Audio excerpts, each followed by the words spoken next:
I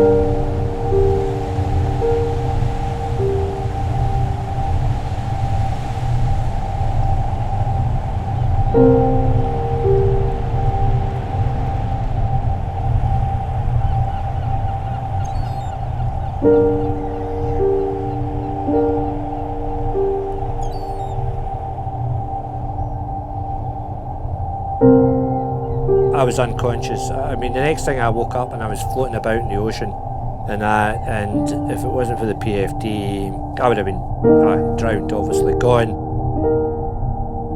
You're on your own, you've got nobody to help you.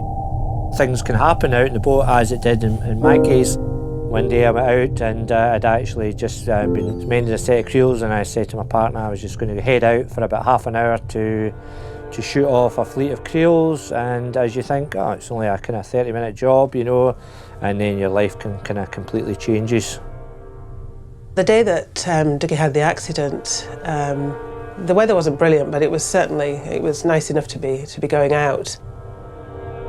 I went through the middle of the boat, didn't go to either edge, and all that happened was the boat took a flick, and honestly you wouldn't believe it, but anyway I just went straight over, as if you'd clicked your fingers, and 1 minute I was in the boat, the next minute I was in the water. And everything seemed to be slow, very slow, everything seemed to happen very slow.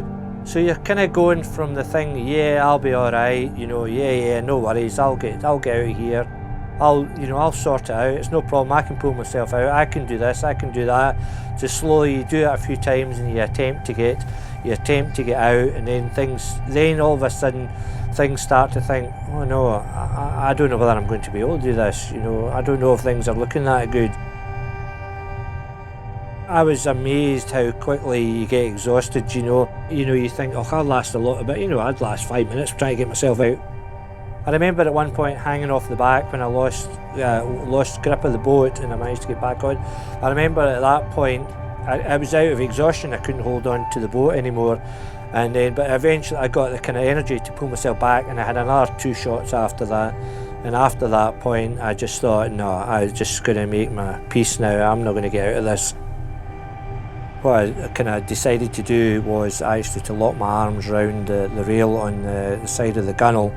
And I thought to myself, well, at least, you know, people are going to find the body. They're not going to be wondering what happened to him, or, you know. For me, that was the thing, my realisation. I really wanted them to find my body. And I think it was just for the people, my loved ones round about me, that they would have that kind of, I suppose, end to the nightmare that had been for me. But at least they would have had the body. A wee while later, the next thing, I get washed up the rocks. I wasn't actually in Coll, I was on an island called Colson Island Island, which is just off of Coll. And I thought, right, this is kind of ironic. I haven't drowned, but I'm now going to die of hypothermia. He'd gone out just to drop 1 fleet of creels. He shouldn't have been that long. So I just got in the van and drove down to the pier, the main pier, where the Carmack ferry comes in.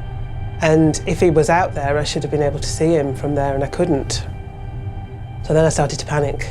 So then I came back up and I phoned one of the other fishermen, and then we went together down to the pier to have a look for Dougie.